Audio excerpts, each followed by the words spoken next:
Conectando con Dios. Canciones que moldean el corazón y la mente.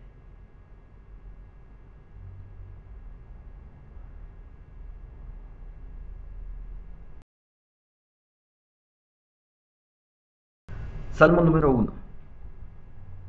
Bienaventurado el varón que no anduvo en consejo de malos, ni estuvo en camino de pecadores, ni en silla de escarnecedores se ha sentado, sino que en la ley de Jehová está su delicia, y en su ley medita de día y de noche. Será como árbol plantado junto a corrientes de aguas, que da su fruto en su tiempo, y su hoja no cae, y todo lo que hace prosperará. No así los malos, que son como el tamo que arrebata el viento. Por tanto, no se levantarán los malos en el juicio, ni los pecadores en la congregación de los justos, porque Jehová conoce el camino de los justos, mas la senda de los malos perecerá.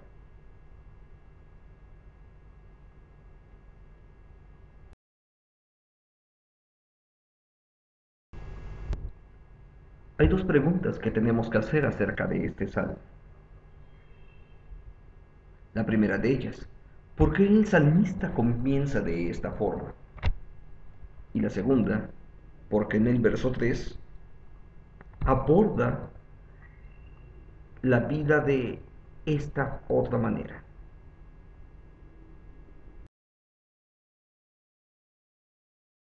¿Por qué comienza así el salmista? Cuán bienaventurado es el hombre que no anda en el consejo de los impíos, ni se detiene en el camino de los pecadores, ni se sienta en la silla de los escarnecedores. ¿Por qué poner atención hacia el impío? Si estamos iniciando un libro que habla acerca de Dios, y es considerado por muchos incluso como uno de los textos más bellos que hay en la Escritura, incluso si vamos a hablar de cosas buenas, ¿por qué poner atención sobre el impío? ¿Por qué poner atención sobre el escarnecedor? ¿Por qué no fijarnos solamente en las cosas bellas y pasar por alto, o incluso ignorar completamente aquellas que son negativas?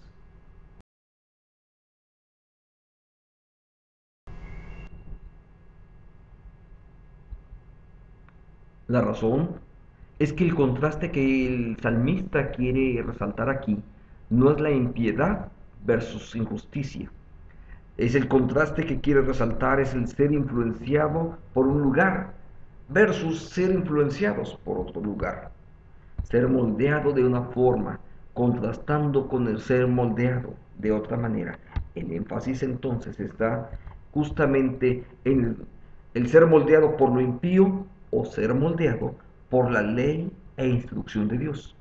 Ese es el contraste que quiere el salmista mostrar, y es a lo que habremos de dedicar algunos minutos en este breve estudio.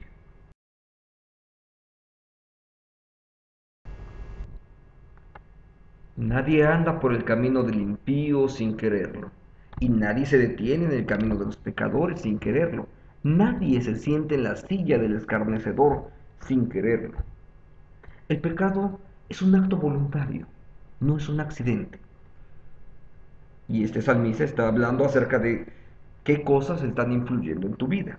Está influyendo en tu vida lo impío, lo maligno, que quizás incluso ni siquiera nos estemos percibiendo, quizás no tengamos tanta claridad de cuánto puede influir eso en nuestra propia vida. Sin embargo, es una realidad. Vivimos en una sociedad de pecado y todo lo que ocurre en nuestra sociedad también influye en nuestra vida. Déjame poner un brevísimo ejemplo. Si hace frío, inmediatamente somos influidos y nos cubrimos. No permanecemos como si nada hubiese pasado. ¿Cuánta contaminación existe en nuestro alrededor? ¿Y de qué forma está influyendo? Y todo esto tiene que ver no solamente con la manera de cómo influye, sino en el cómo se concreta después en nuestra vida.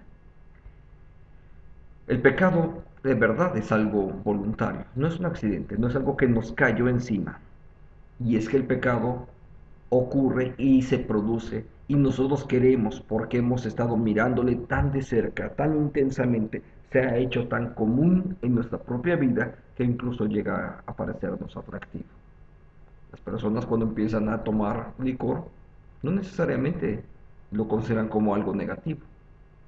Algunas ocasiones He visto los anuncios de los cigarrillos y la gente, a pesar de saber la información que aparece al reverso de las cajetillas de los cigarrillos, y sabe que puede producir cáncer, y sin embargo hay algunas cosas que de todos modos lo hacen ser suficientemente atractivo como para que todavía lo siga deseando y siga fumando.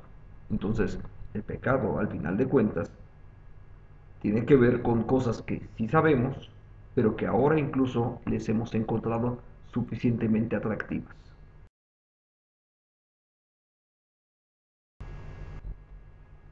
Por eso es el contraste en el versículo 2. No se refiere al deber y a la obediencia, sino a deleitarse y a meditar en la palabra de Dios. La enseñanza de la palabra de Dios es la única esperanza contra los placeres del mundo.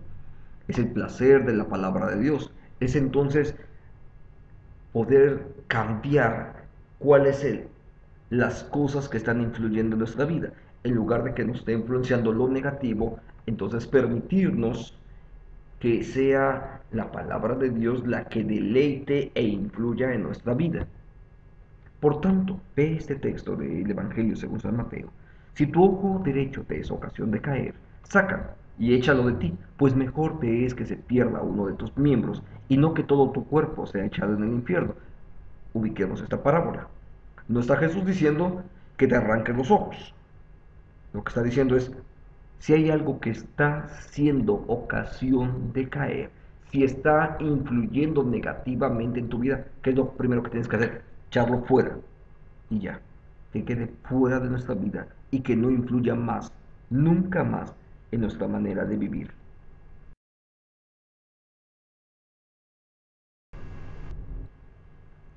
Vamos a ubicar tres elementos que nos van a ayudar acerca de cómo puede esto producirse en la vida, cómo la palabra de Dios puede influir en nuestra propia vida y entonces convertirse en un deleite. Primero, medita en ella noche y día. Mira, si la palabra de Dios no está en tu vida, si no la asumes cada día, si cada día no estás recibiendo de ella, por supuesto que no va a tener ninguna influencia. Pero si estás trabajando con ella todos los días, un día de esto se convierte en un deleite. Bien sea en un ejemplo que te puede ser común. Hay momentos en que las personas empiezan a hacer ejercicio. Al principio puede parecerles complicado, pero después de algunos meses en el gimnasio descubren los beneficios acerca de ello. Y entonces se convierte incluso también en un deleite para ellos y pueden continuar por el resto de su vida buscando tener una vida sana. Lo mismo puede ocurrir acerca de la palabra. Si te estás alimentando cada día y cada día, llega un momento en el que Dios va a producir que esos salmos de verdad se conviertan en un deleite para ti y estés ávido de descubrir qué es lo que dice el siguiente salmo, qué es lo que Dios dice a través del siguiente texto. Número 2. Ese es el propósito de los salmos, informar a nuestros pensamientos de manera que se deleite en nuestros corazones. Algo que es muy importante al respecto de todo esto. Tiene que ver con que de qué manera nuestro pensamiento está siendo alimentado. Si mi pensamiento solamente está alimentado de elementos técnicos, bueno, de eso es de lo que voy a hablar. Si mi pensamiento está solamente enfocado en estadísticas de fútbol, bueno, solamente voy a hablar acerca de eso. Si mi pensamiento está influenciado por la palabra de Dios, la palabra de Dios pronto empezará a tomar forma en mi propia vida, en mi forma de acción, en mi forma de pensar, y aún cuando no tengo el control de todas mis emociones, a pesar de ello, puedo tener control de lo que estoy pensando y de lo que pensamos, sí podemos tener control. Entonces podemos estar permitiendo que la palabra de Dios influya fuertemente en nuestra vida. Número 3. Meditar día y noche produce un deleite que nos libera de los placeres de los impíos y de los pecadores y de los escarnecedores. Mira, considera lo siguiente. Una vez que estás meditando en la palabra y que todos los días está ahí y que poco a poco se convierte en un deleite para ti, también ocurre algo. De pronto empiezas a sentirte también incómodo con aquellas cosas que causan problemas, con aquellas causas que se pueden considerar hoy en día simplemente como pecado o como cosas impías. Mira, piensa esto, simplemente. Una persona que entra a un bar y que no toma, porque considera que el tomar es atentar contra el cuerpo del Cristo que Dios le ha dado, pronto se va a dar cuenta acerca de ello y dice, ¿qué hago acá? No tengo nada que hacer en este bar. ¿Para qué voy a permanecer aquí? ¿Y para qué voy a gastar dinero y permitiendo que otros vivan a través del dinero que le puede servir a mi familia? Entonces pronto empieza a manejarlo y se da cuenta acerca de ello y poco a poco se empieza a ir alejando también del pecado y de aquellos que se burlan de la palabra de Dios.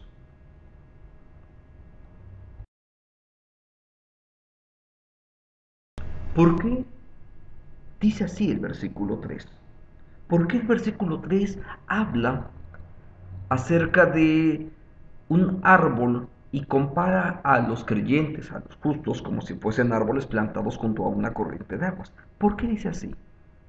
¿Por qué no dice de otra manera? ¿Por qué no dice, y cuando usted medite en la palabra e instrucción de Dios en los salmos y se deleite en lo que ve, entonces no actuará impíamente, ni actuará según el pecado, ni escarnecerá? Yo sé que eso es también una realidad, pero el texto no dice eso. El texto no nos invita a decir eso.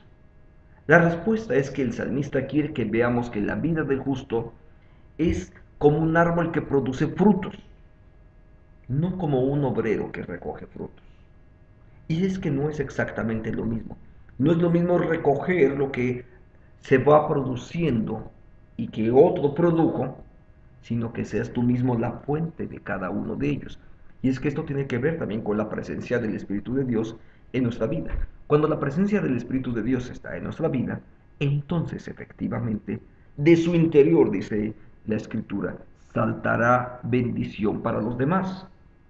Habla de la presencia del Espíritu de Dios, pero también cuando hablamos acerca del fruto del Espíritu Santo, habla acerca del fruto, es decir, lo que mi vida empieza a producir cuando mi vida está siendo alimentada por la palabra, cuando mi vida empieza a dar el fruto que Dios quiere que yo dé.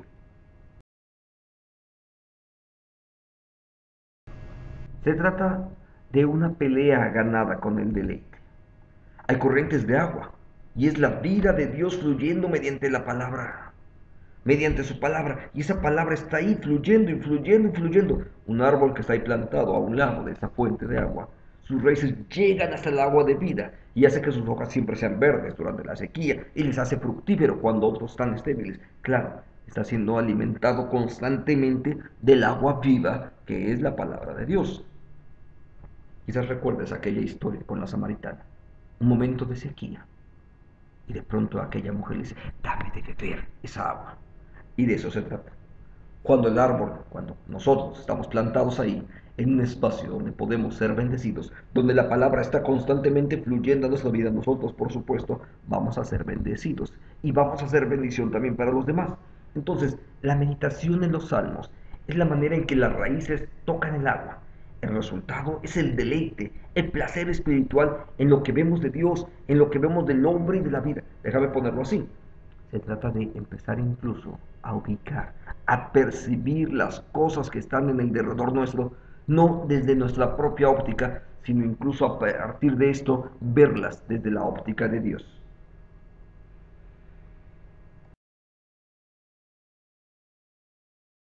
¿De qué manera este salmo nos guía hacia Cristo? Hay varias formas, pero podemos tomar una de ellas. La palabra justos, en el versículo 6, nos señala a Cristo como nuestra justicia. Porque Jehová, dice el verso 6, porque Jehová conoce el camino de los justos. Los justos en realidad no lo son tanto. De hecho, no son justos, porque está hablando de personas que han sido consideradas por Dios como justos. Pero ¿por qué Dios considera como justos a alguna persona? Mira, ponte a tu alrededor y podrías señalar con razón, oye, aquí hay una cantidad de gente que está siendo tan imperfecta como yo. Y tienes razón, pero Dios los ve justos. Oye, con sus defectos, sí, Dios les ha visto como justos. ¿Por qué ocurre eso? Bueno, eso ocurre porque la justicia de Cristo, la justicia de Dios, es consumada en Cristo y ahora es aplicada a nuestra vida. Dios sí tiene en cuenta la iniquidad. No es que Dios lo pasa por alto. y sí tiene en cuenta el pecado, y sí requiere una justicia perfecta. Y por esa razón este salmo, junto a todos los demás salmos, nos guían a Cristo. Cada uno de los salmos, cada uno de los textos nos van a ir conduciendo justamente hacia Cristo. Isaías 53, desde el Antiguo Testamento, dice, hablando proféticamente acerca de Cristo, mas Él herido fue por nuestras transgresiones, molido por nuestras iniquidades. Es decir, Dios sí tuvo en cuenta nuestro pecado y lo castigó en Cristo. Sí demandó justicia y la cumplió en Cristo Jesús. Y hoy esa justicia nos ha sido aplicada a nosotros, para que nosotros con plena libertad podamos acercarnos a Dios y podamos experimentar de las bendiciones y de su gracia y podamos disfrutar, vivir en paz delante de Dios, y viviendo en paz delante de Dios, poder vivir también en paz para con todos los demás seres humanos que están en derredor nuestro.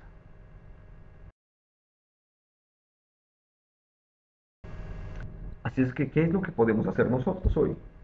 Aceptar ese río del Evangelio que Dios ya ha dispuesto para que nosotros como árboles estemos ahí y que estemos constantemente viviendo de esa agua. Este Evangelio de verdad es parte del agua viva que fluye desde la raíz hacia nuestras vidas. Es parte de lo que meditamos del día a día cuando leemos y cantamos los salmos.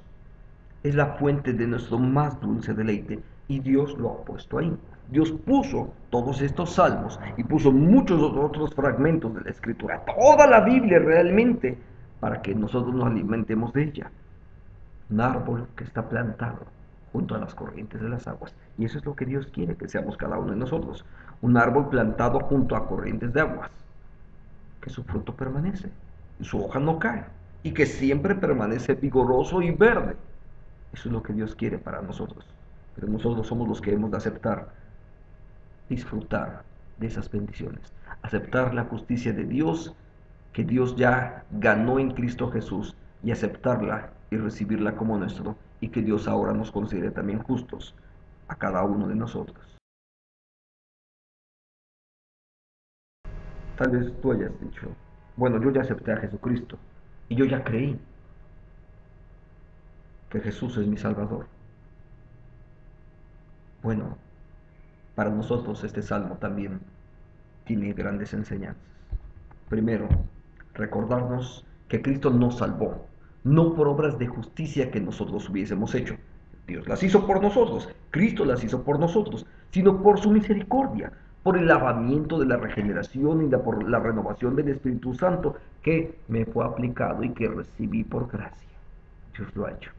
Y lo primero que puedo decir ahora, Señor, te doy gracias porque tú has hecho eso en mi vida. Pero no solamente es dar gracias, sino también ahora, como Él es justo y la justicia que Dios me ha aplicado ahora, se trata de que yo también viva en esa justicia, es decir, que yo sea un practicante de la justicia.